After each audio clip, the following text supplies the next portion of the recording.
welcome back to Beating a Dead Horse. As always, I am your host, Sean McKinda. And I'm your host, Jackson Keller. And we promised a special episode, and you know what? We're bringing a very special episode with some very, very special people, very near and dear to our hearts. It's our own mothers. This is where you say hi. Hi! Hi, guys. So yes, we have our mothers here. We have my mother, Lori McKinda. Hi. Happy to be here. And Jackson's mom. Not even letting me introduce my own mother. My own mother, Autumn Keller. Hey, Jackson. Hey, Sean. I was trying to pass it off to you. That's what I was trying to do there. I was trying to move it around. So this is going to be an adventure for us. We have two entirely fresh faces in the podcasting scene joining us for an episode that we let them choose. We let them decide what they wanted to talk about with it. They are on a singular Skype call, so it's going to be a nice editing nightmare for me later. But it's going to be a lot of fun, and I think it's going to be really, really charming, if nothing else. So, and the week of Mother's Day, very, very clever. Exactly. So happy Mother's Day, first and foremost. Happy Mother's Day, guys. Oh, thank you. So, what are we talking about? Are you asking us? The Princess Bride. We think we should be more confident, Autumn. We're talking about the Princess Bride today. Thanks for joining us on the podcast. Very nice. That's what I want to hear. Thank you so much. So, yeah, we're obviously talking about the Princess Bride. I'm going to, I guess, guide it a little bit more here. Give you guys a nice swift kick in the butt to start talking. Why did you pick this? I want to call my own mother out for a moment because I asked her about doing some podcasting for Mother's Day. If she'd be interested in doing a Mother's Day episode. She was like, "Oh yeah, sure, that sounds great." And then when I asked her, like, "Okay, well, can you give us like a list of potential movies to do?" And she's like, "Oh, I don't care. Like, I'll just do whatever." So that was Autumn Keller's answer on what movie she wanted to do. Just gonna roast you here. Love you, Mom. Yeah. Well, I figured I'd let Lori do it. Oh, man, I didn't realize there was so much pressure on my list. I know. Yeah, I didn't pass that bit of information along. I just figured that would stress you out a little bit more. So. It was a high pressure thing I had to do. It's like figure out which movies I like the best that you guys all would actually like to watch too or have listened to. I would like to add while we're on the topic of meta stuff, you can truly see that apples don't fall too far from the trees because while Lori was very diligent and watched the movie last Saturday and took some notes and came all prepared, my mother was still watching clips of it as we entered the Skype call and and didn't have any notes at all. I have it playing right now. Oh my gosh. On my tablet. And so, regular viewers of the show, we'll see maybe a pattern there. That is fabulous. Well, see, and here, allow me to in turn put my own mother on blast. And hey, Mom. Yeah. Here's an important question for you. Yeah. Did you ever fall asleep while watching this movie for the podcast? I might have, possibly. Okay. Well, Lori, don't feel bad. I'm sure in the 40 times I've seen it, like 35 times we're on TV, and I probably fell asleep 30 times of those times, so it's okay. That's the thing. This is not a movie I have not seen many times. So, I mean, there are kind of some lulls in the action that I just, close my eyes for a little bit, and then I wake right back up. I mean, yes, but you know what? That's fine. That's just part of the charm. We're gonna piece together what part of this movie my mom forgot about when we're all talking about like this one pivotal scene, and Mom's like, "Oh wait, what? When did that happen?" I mean, I would just like to say, Mom, you could correct me if I'm wrong, but my mom, I feel like, has an uncanny ability to like absorb a movie through osmosis while she's asleep on the couch. Like, I fall asleep and wake up every time when the final credits start. Every time, as soon as the credits start, like I'll turn over and be like, "Mom, you're awake?" I'm like, "Oh yeah, I'm awake. Like I'm fine," even though she's been snoring the whole movie. And she'll remember parts too. It's amazing. Like she must dream about that. See, I feel like when we're watching a movie, and if I'm able to stay awake with it, that's something that people comment on. That really goes to show how great the movie was. And even your mom stayed awake. Like, that seems to be like a selling point to a movie. Oh my God, Lori, we're gonna have to go out to breakfast. I feel. We do, absolutely. And we're going to come up with more podcast idea because we're going to keep doing this autumn. This is fun. Yeah, we can be the beating a dead horse moms edition. I don't know. We'll have to think of a better name. Oh, we would be beating a dead mare.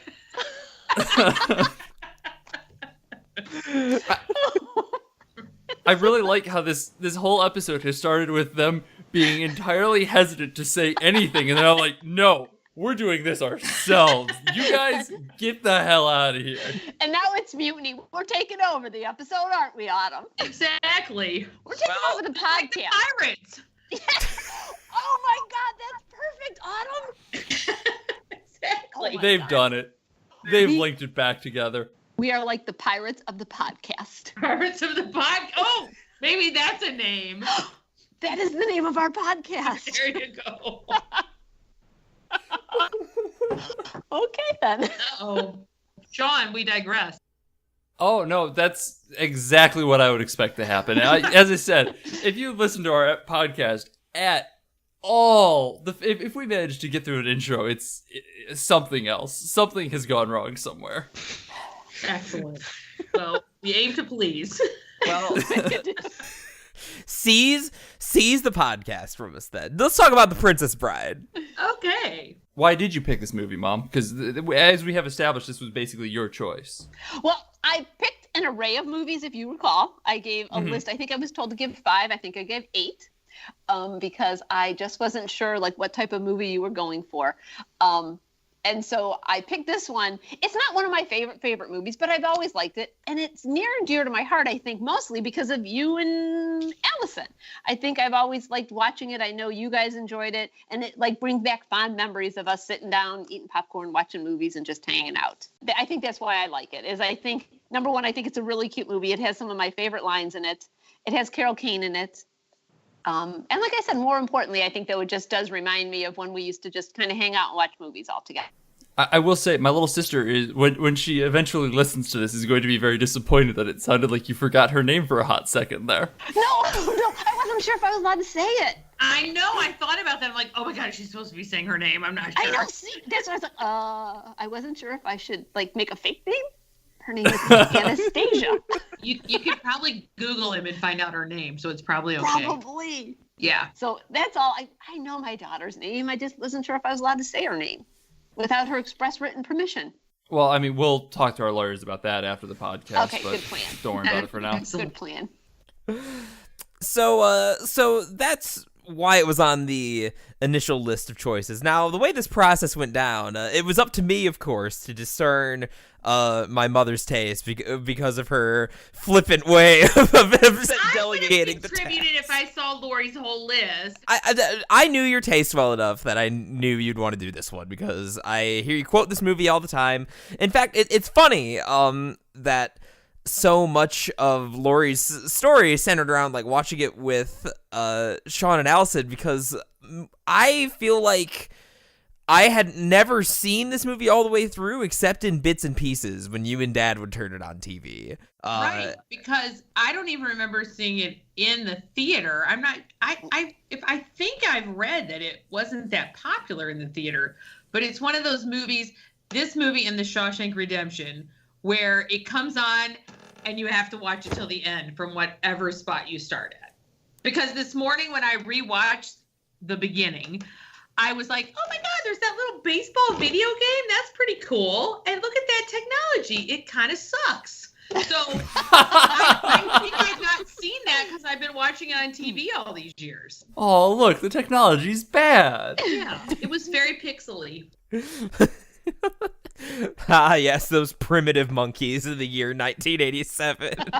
It was 1987. So yeah, so I feel like we would watch it on TV whenever it would come on, and we'd watch it from wherever it started. I don't think we made this like effort to just watch it from the beginning ever, which is kind of crazy because the grandpa sets up the whole story in the first scene.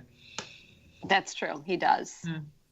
So that kind of explains the what and the how, but really what I'm wondering about is why. Why is it that whenever you guys saw this movie, you had to stop what you were doing and watch it all the way through? What draws you to it? Well, it has like everything. You know, it's this story set in this fairy tale time that you can't really pinpoint where it was. Almost like Game of Thrones. You know, you can't really pinpoint exactly where or when that is. And then it's got all those elements of adventure, just like the grandpa said. It's got pirates, because I love pirates. I would want to be a pirate if I could go back in time. That's one of the things. I mean, it's got like fencing. It's got, you know, funny people. It's got giant rats in the swamp. I mean, it's just this great adventure that goes across. And then, of course, you have the love story in it. And for nothing else, it's for the little ditty on the soundtrack that plays every time. You mean, like, you hear that and instantly you're like, oh my God, I want to watch The Princess Bride. So I think there's so many things that, for me personally, draw it in. Like, when I was a little girl, I loved reading, like, Ivanhoe and Robin Hood and Treasure Island. And this story, like, brings all those things to life, like knights and pirates and Robin Hood. And I've always liked that part of it. And then I also like the fact that there's like, it's kid oriented because the grandpa's telling the story reading the story to the kid, but there's all these innuendos in it throughout that makes it like an adult story. It's like how Toy Story was, you know, there's lots of those innuendos in there. And then you can watch it over and over again with your kids or with your spouse. And it's just, it's one of those things that, like, it draws you in every time, and you see something different, and, you know, there's your favorite scenes, and like you said, you've heard me quote some of the scenes. I think it brings all those cool storytelling things from when you're a child into the story. Why do you like it? I think that it's a story that I've seen so many times that it's such an easy movie just to pick up wherever you're at, you know, just wherever it falls, like when you turn on the TV and it's there, kind of like Breakfast Club. We can never go past Breakfast Club, no matter where they're at in the movie, because we've seen it so many times and we love it so much that you can just pick it up wherever and just watch it. Right. Plus, I just think it's such a fun story, and I think one of my favorite parts is the grandpa and the grandson, and I love those interactions, and I love the cutouts that they do throughout the movie where they, you know, cut back to the grandpa and grandson having just a few minute interaction.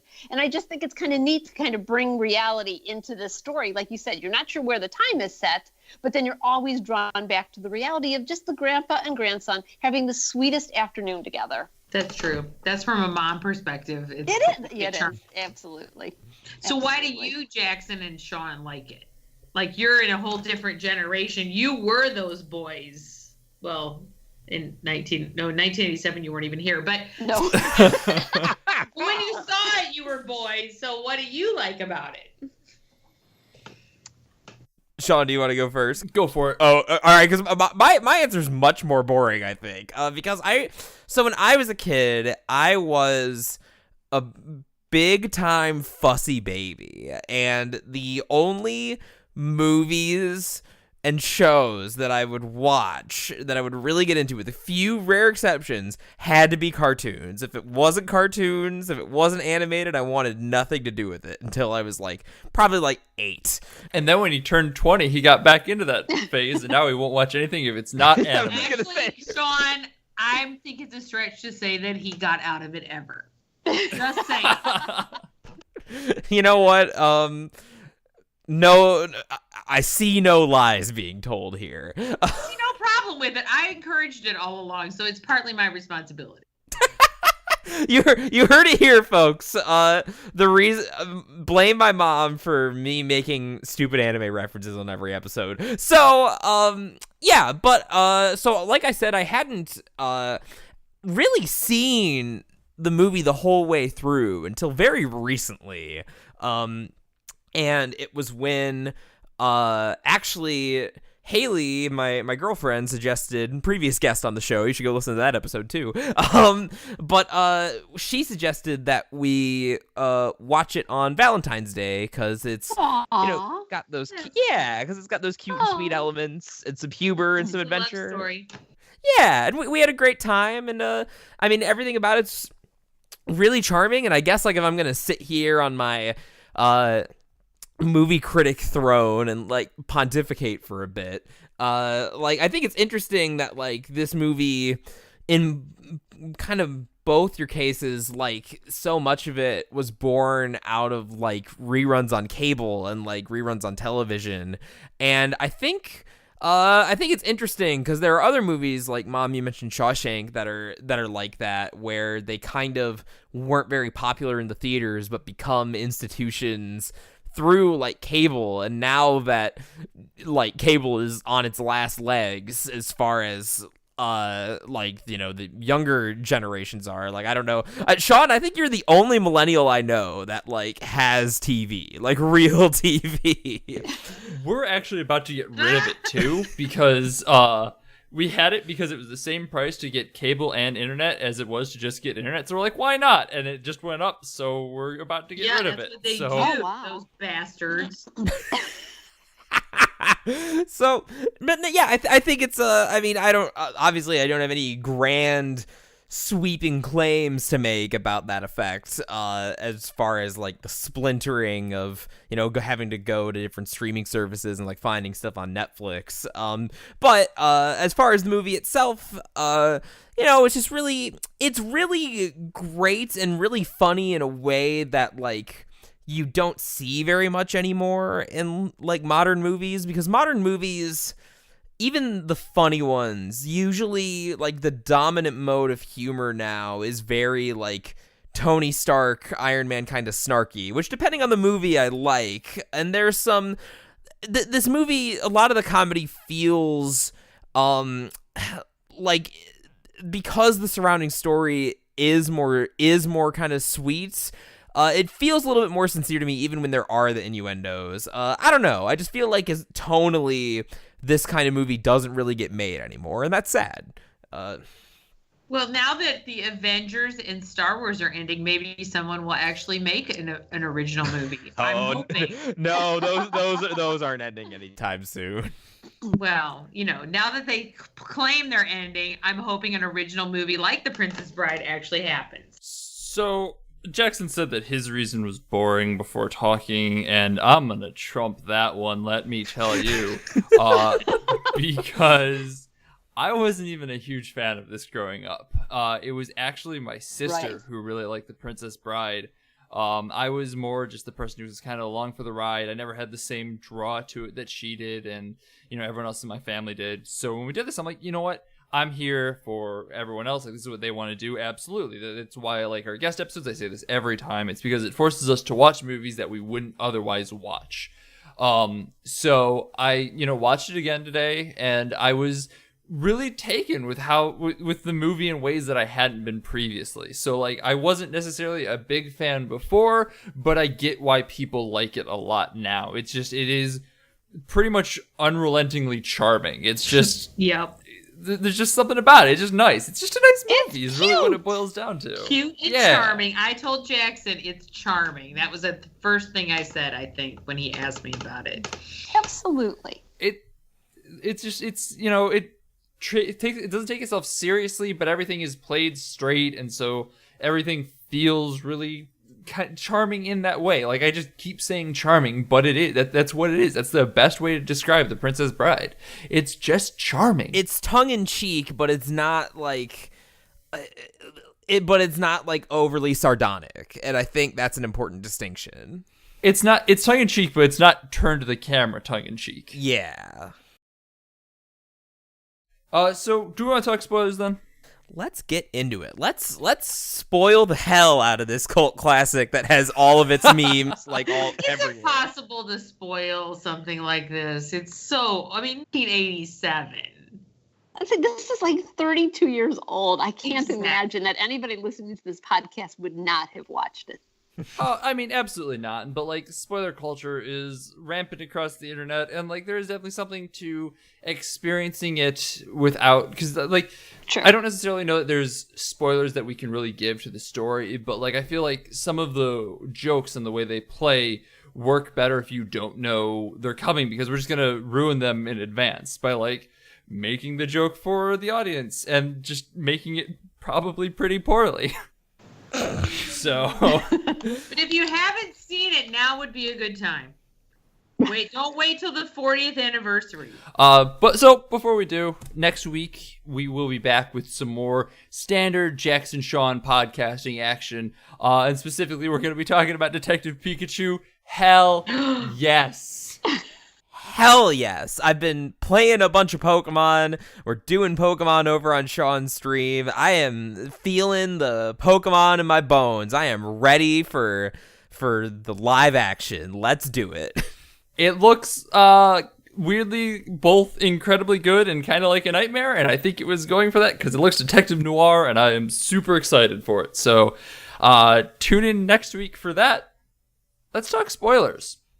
Let's just open it up. Let's start on some high notes. We talked about why you like this movie. Like, what scenes do you gravitate to that really make it stand out? What are the scenes that have that staying power for you? I think my favorite scene is the scene with Carol Kane and Billy Crystal, because first of all, I think their two characters are the one of the best characters, both of them together in the movie. And I love the part where he decides that he's not dead, he's mostly dead. I think it's a riot. I think that that's really funny. And my most favorite line of the entire thing is when they're leaving to go and Billy Crystal says, "Have fun storming the castle," because that can be used in so many references in your daily life that I just think it's a fabulous scene. However, I will share, disappointingly, I used it at work because Princess Bride was on my mind because I had just seen it. And so there was a group of folks leaving my office to go have a meeting with somebody else. And as they were leaving, and they were all leaving, and I said, "Okay, good luck." And I said, "Have fun storming the castle." And I had 3 blank faces look at me like they had no idea what I was talking about.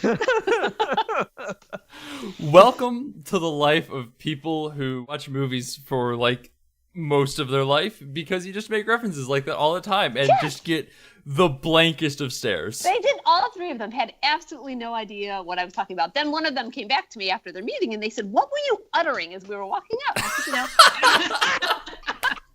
"You know, have fun storming the castle." Then I had to do this whole explanation, and by the time the explanation was over, I'm like, I'm just done. Never mind. It was a silly reference that I thought someone might actually get. So again, that is my favorite line just because it fits in so many parts of life, but only fits if people get the reference.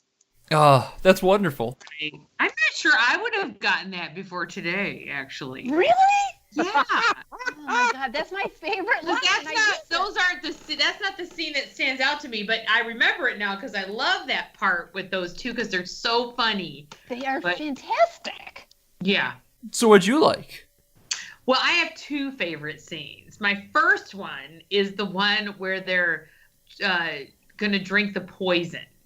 And Wesley puts the poison in the cup. And, of course, he outsmarts the guy who thinks he's the smartest guy on the planet without even and goes outside of the game. It's like a perfect example of going off the reservation and doing something that nobody gets. I just love that scene. And I just rewatched it a minute ago because I had the movie running before we started. And I'm like, oh my God, I love that scene. It's so funny. And then when he describes to Buttercup why he won, because he's immune to that stuff. It's like he's the smart guy and the other guy thinks he's the smart guy. And yet, look at that, he won. So I love that scene. And then my other favorite scene is when what's his name, Jackson? I always forget it. Inigo Montoya.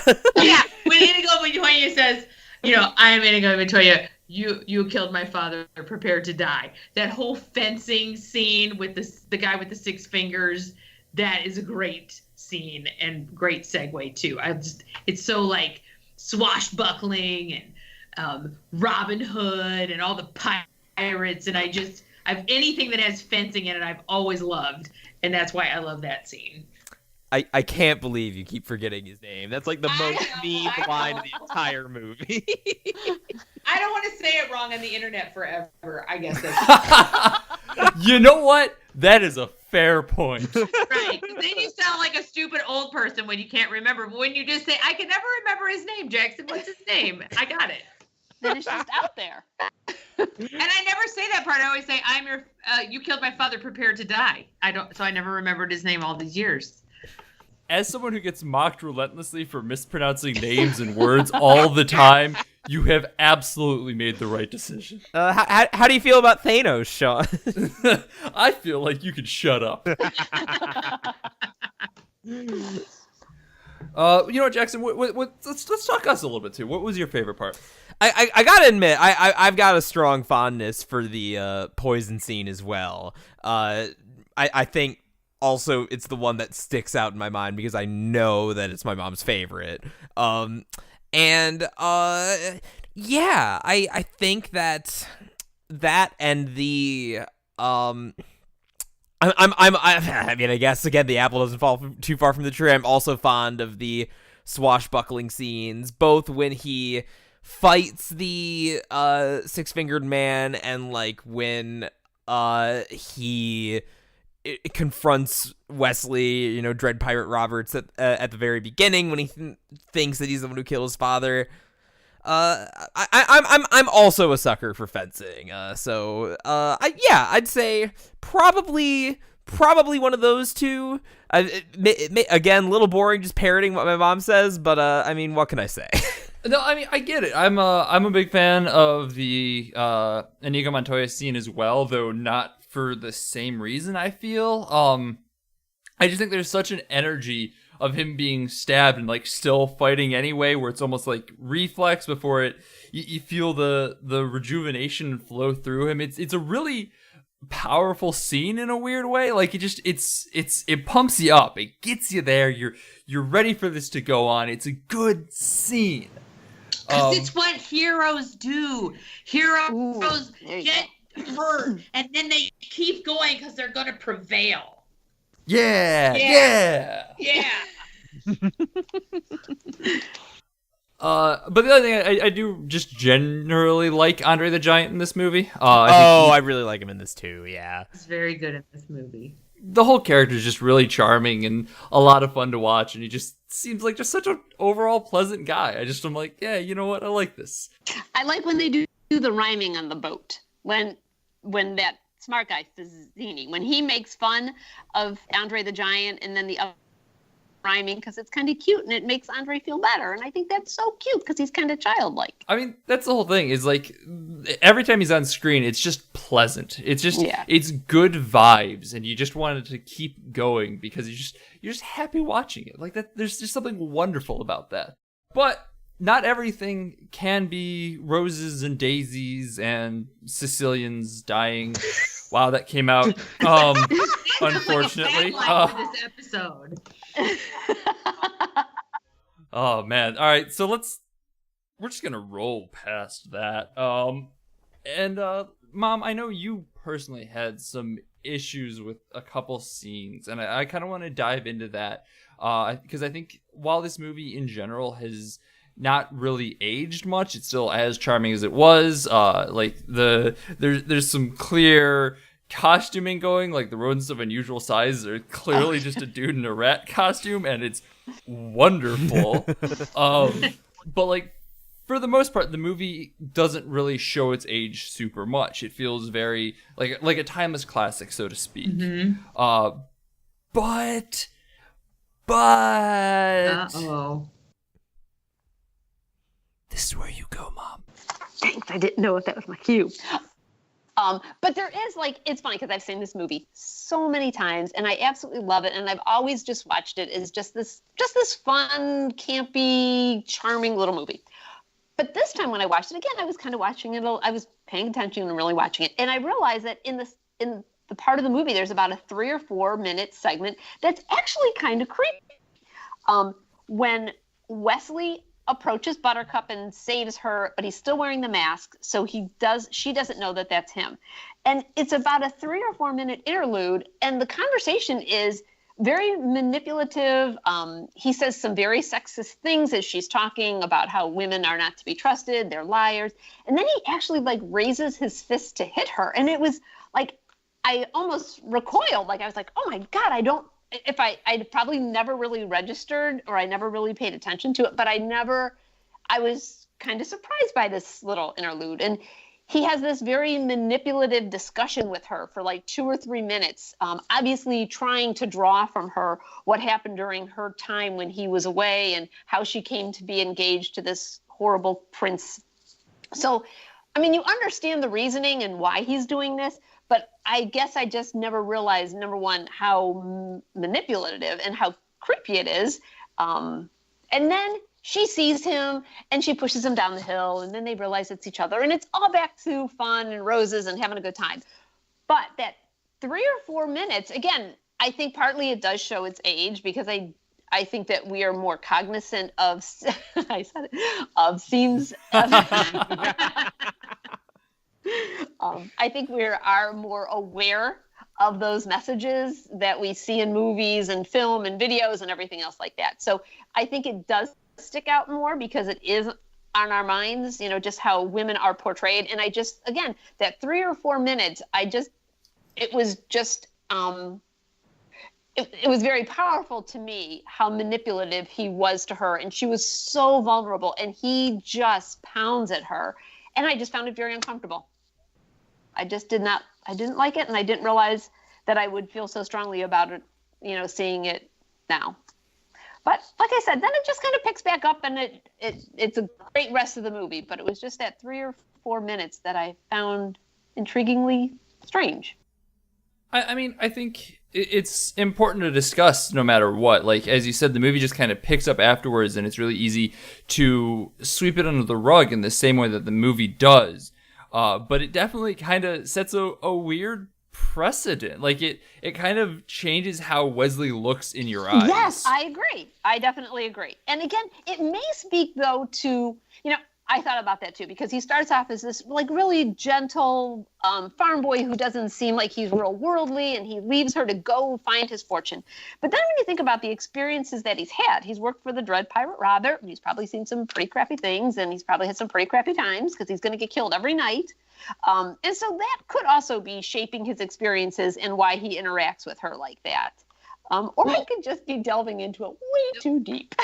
No, but at that time, he is the Dread Pirate Robert, and he has to have his persona, and that's who she thinks she's dealing with. So he's probably so used to portraying himself as this, pirate king, that's what he does. Because you're right, like I re-saw it when I was having it run after we kind of did the pre-talk, and where he starts to hit her, I was like, oh my God, I never noticed that before. Yes, that's how I was exactly. But it does stand out as like not appropriate, but a pirate probably would have done that, to a woman, and it just seems more, we're more sensitive to it now than we were 32 years ago. So right, I agree. Yeah. I think to just kind of further discussion a little bit more, even in this character, like he so readily reveals himself to be Wesley immediately afterwards that he seems to be clearly aware of how he's playing this role. I think that there is an argument to be made that he is embodying the spirit of the Dread Pirate Roberts, but the fact that he just is like, all right, never mind, I'm done, I'm out of that character, means that he was aware enough to be playing it with this woman he cares for and playing into the role to be emotionally manipulative in the moment. Right.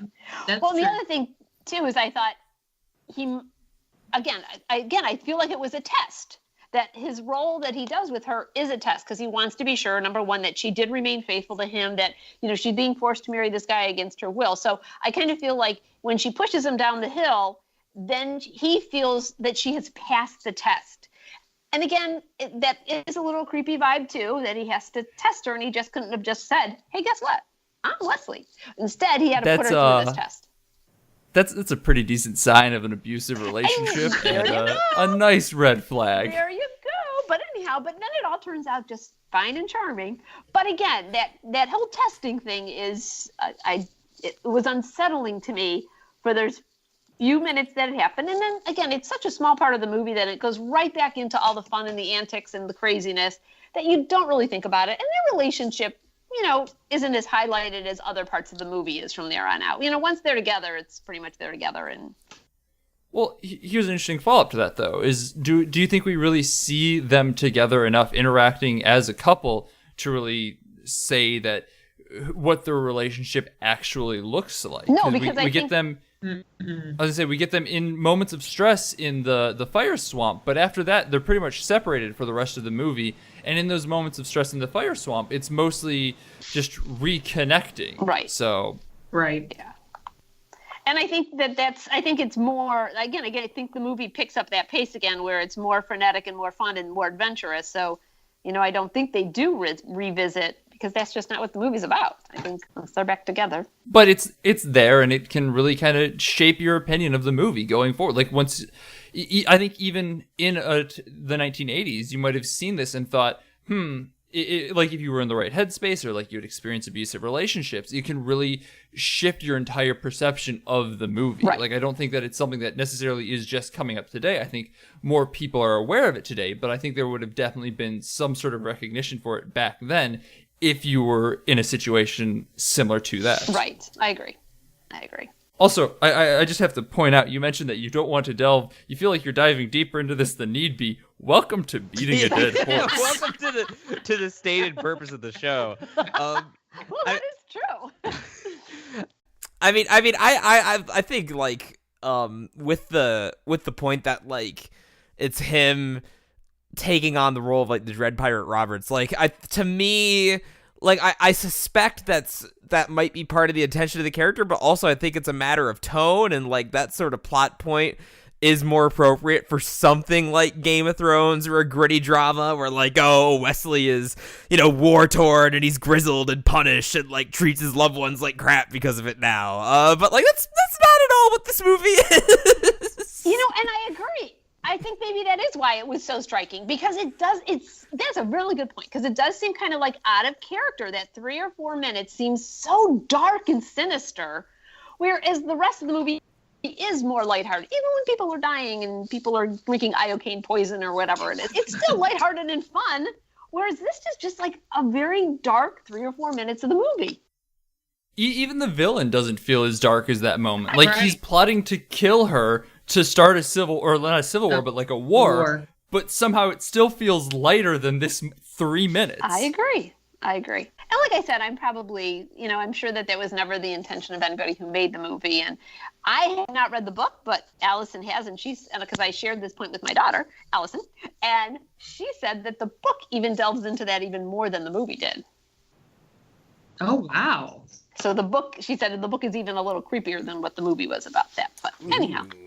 I mean, you mentioned that it's probably not the point of the movie, Right. but like we're 30 years removed from it at this point. The point has shifted as the tides of culture has shifted. Right. So, death of the author, which is something I talk about too much. So, let's talk about something lighter. What else do you guys want to talk about? Like, is there anything else that you really want to mention? Like favorite moments? We've talked favorite moments, but like how this might have influenced your lives, things from the certain scenes that you really, connect with on a more emotional level, anything like that. Like, do any sort of themes stand out and resonate? I do think, again, that relationship between Andre the Giant and the other guy who I can never, the guy with the Inigo Montoya, that guy. Oh, yeah. See, you can't get How it did- either. How? This- How? I think their relationship is so sweet. Again, I think that when Fezzik is being horrible to him and he's insulting him, and the guy comes over and is sweet and is rhyming with him, and then I think when he finds Fezzik drunk in that one village and he kind of nurses him back, I just think that's so sweet. I think that it really does, it's such a nice view of friendship, that Well, it adds like a buddy movie kind Yes, of there you go. feel to it. Yeah, which like there aren't very many buddy movies now, but if you go back to 1987, you're only like was a 30 lot. years from buddy movies, Right. And Fezzik, who's supposed to be this big, mean, awful Andre the Giant guy, the most imposing character, has all these like sweet little moments with his friend, and he really doesn't want to hurt anybody, and He even, lets the prince like catch his breath before he throws rocks at him and stuff. I mean, I think that's just a really sweet character. I think Andre the Giant's character is like just a genuinely sweet. Where Wesley turned out to be kind of a snake during that other scene, I think Andre the Giant just portrays himself as just a genuinely sweet man. And I think we talked about earlier, but like the scenes with Carol Kane and Billy Crystal are just hilarious, and they're so awesome. Funny. And I know that was one of the things that we always laughed at and waited for when we were watching for it on TV. It's just silliness, and those are good ones, given those two great comedians. Absolutely. I will say, I didn't know who Carol Kane was when you guys started talking about this. I did a little research in between the pre-discussion and the actual recording. And I did not realize that she's the old woman from Unbreakable Kimmy Schmidt. Yeah. Yeah. I'm like, oh, I know exactly who that is. But she's so, like, so much prosthetics and makeup that she is nigh unrecognizable. Yeah. She's a good actress. She's a character actress, so that fits her perfectly. Yeah. I mean, do you guys want to talk about anything else? Like, we can wrap it up here. I don't know. I can't think of what more to say about the movie. I can't really think of anything else either. Can you guys think of anything we should talk about? Hashtag let Andre the Giant marry Buttercup. Clearly, he's nicer and better for her. There you go. See. Absolutely. He's way nicer. I agree. We can't go an episode without getting a hashtag. And also, I need to just bring this up. You don't think I didn't catch that you slipped a Punished reference in there, do you? I thought I got away with it, but you know what? You're too slick for me, Sean. You got that eagle eye on me. All right. Well, you know what? We'll wrap it up here. So wait. I have a story related to what you just said. That the crowd, the followers of the Beating a Dead Horse meta probably want to know. Okay. This is not the first time that I have slipped a Metal Gear Solid reference under my mother's nose. We were playing Uno with me, Haley, my mom, my grandma, my aunt. And I dropped, it was never going to work out for me. It even rained the day I was born on them. They didn't even know it was a reference, they all thought, and they all laughed. So I'm pretty proud of that. I think I peaked as a human being. And then you dropped a draw 2, and you went, and this is from Two Guns Jackson. It was pretty ruthless Uno, I gotta be honest. Uno's a heartless game, all right?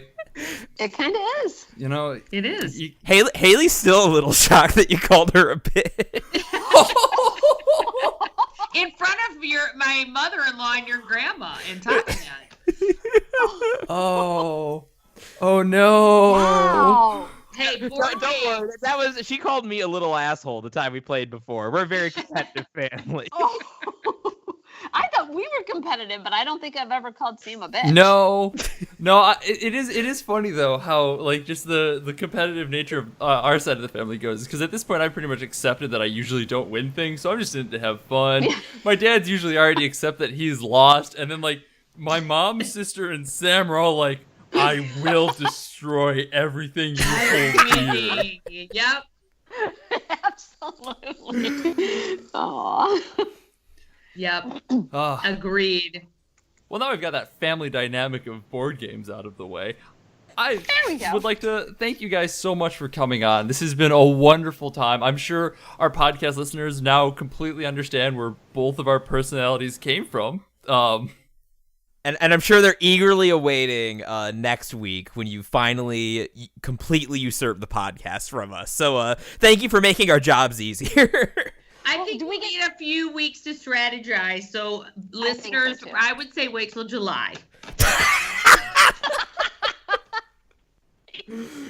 Oh, we got this. We're going to be great. We're going to be big.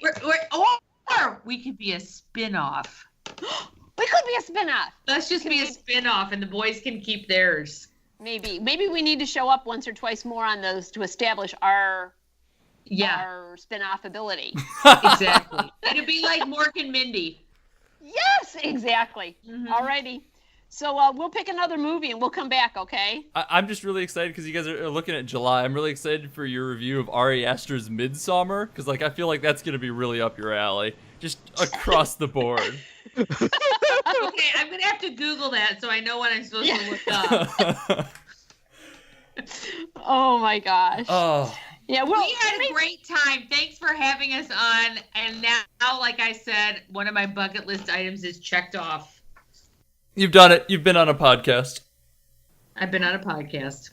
and it was very fun, and it wasn't scary. This was a lot of fun. It was. It's way easier than it sounds like, especially when you are working with people who have been doing this for a year and a half. Like we're pretty Yeah. competent in terms of knowing how to like keep a conversation going. If this was like week 2 of the podcast, we might be in a different boat. But Right. it was a little daunting, but this actually turned out to be a lot of fun. Very fun. And there's no way I'm reviewing that movie because it's a scary one. I don't do scary. Yeah, I knew. I almost said, I'm like, that's the guy who directed Hereditary, Mom. I've Googled it. I'm not going to be doing that.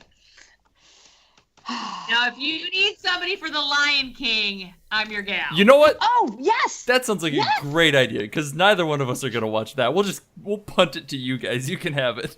Yeah, maybe All right, whenever that's our spin-off. we do like the lighter, gentler movies, not the slasher and all the crazy stuff. We do Exactly. the lighter, gentler movies. We should unironically give them life after death, that brand. How comfortable are you talking about the manhood of Vince Vaughn? Like, I think that's really the important question here. Okay. So yeah, I've been Sean McKinda. Find me on Twitter at Sean McKinda. Check out the Twitch page, twitch.tv/helpus_Skippy. Jackson and I are doing a Nuzlocke there. You can come root on our Pokemon, Disappoint, Patriot, and all the rest. And also go check out my writing. I do a bunch of it over at 25yearslatersite.com. And I've been Jackson Keller. You can find me also on that Twitch page and also on my friend Connor's Twitch page at Genghis_Khan_, basically whenever he's not working late at night. I mean, I've also started my own Twitch account, twitch.tv/Jackson J. Keller. Streaming by yourself is hard, though. I like having a so person to bounce hard, off right? of. Yeah, so I probably won't use it very much. Do you want Autumn and I to help you with that, too? Oh. I mean, unironically, Mom, if I streamed with you, like, when I'm there in August, like, we could probably make the big bucks. Like, that's a good meme, so. It is. Yeah, And I could be your momager. Ooh, I like that. it concerns me a little that you're embracing, like, the Kardashian lingo, but you know what? That's I know, fine. but I saw her on 60 Minutes. They've had quite a lot of success. In the wrong way, but still success. I guess I can argue with that. You can. And Kris Jenner has it pulled together. Those kids of hers, I don't know. She's the brains, I'm pretty sure, from what I saw in 60 Minutes. I will say my dad has been trying to get my mom onto my Twitch stream for a while here. So like maybe we'll just wrap this up. We'll do a live stream one of these times. We'll do a live episode. Hey, I played that game last year in your office, and I did well. You played half of the tutorial of Enter the Gungeon and fell into a cliff. You go, girl. That I sounds was- great to me. You know what? I was doing better than he is really perceiving. I think I was doing just great. I Well, I want to try that game that they did as their bonus episode for their Patreons because it sounds like right up my alley. It only has 3 control buttons. Oh my God, that's perfect. Exactly. What's that called, guys? What Remains of Edith Finch? And hey, if you want to go listen to that, you can do that at patreon.com/BADHcast. It's accessible by all $5 and $10 tiers. That's our Stallion and Colts. So if you want to go support us, you can get access to that and all past episodes, as well as our Discord, where you can suggest future bonus episodes. Also, thanks to our $10 patrons, Autumn Keller, Summer Skaggs, Travis, and Julia. Autumn Seamless gets shilling from props. Mom. Yeah, seamless shilling. Well done. I like that. That was a great segue. Nice Yeah, job, that Autumn. You was. set it up. I didn't really mean it at first, but I'm like, But latch yeah, onto that. yeah, that was good. That was very impressive, Autumn.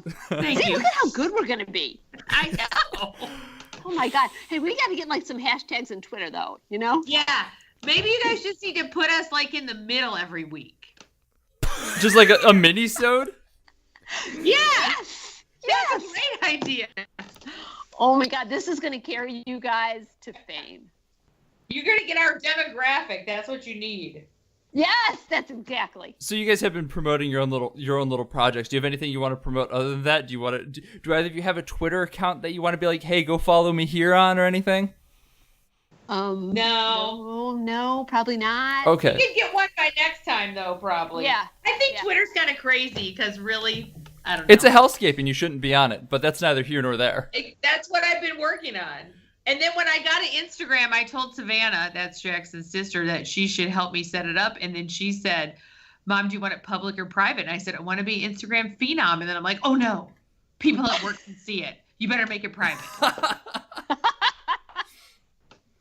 Well, if you would like to let us know that you want our moms back for like the rest of the time and just to supplant us and just be the new host, you can do so by tweeting at BADHcast on Twitter. It's also where we post all sorts of updates, let you know what's coming out when we got bonus episodes coming, all that good stuff. So go check that out.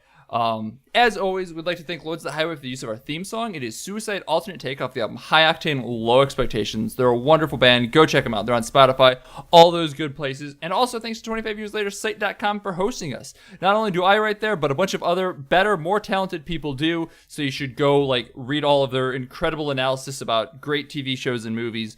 They're a bunch of really cool people.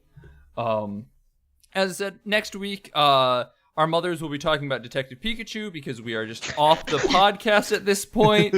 Ryan Reynolds is Detective Pikachu. Yes, that's correct. We do like Ryan Reynolds. I do like Ryan. Ooh, we can do like a Ryan Reynolds episode, okay? Ooh, better yet, why not just make a Ryan Reynolds podcast? No, that's a little much. You just watch a different Ryan Reynolds movie every week. That's not hard. It's not hard, and there are so many fabulous movies, but I think that's too much. I think the audience might be bored. Sean, you're giving up the game on the McConaughey cast. Don't give him ideas. Well, anybody wants to say in closing? Any final remarks? No, thank you. This was fun. Thanks, guys. It was a lot of fun. Well, thank you A guys. lot of fun. Once again, this has been wonderful, and we'll see you next week. Bye. Bye. Bye. Happy Mother's Day. Oh, yeah.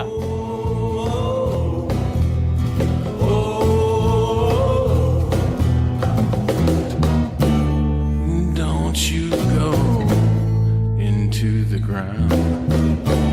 Don't you go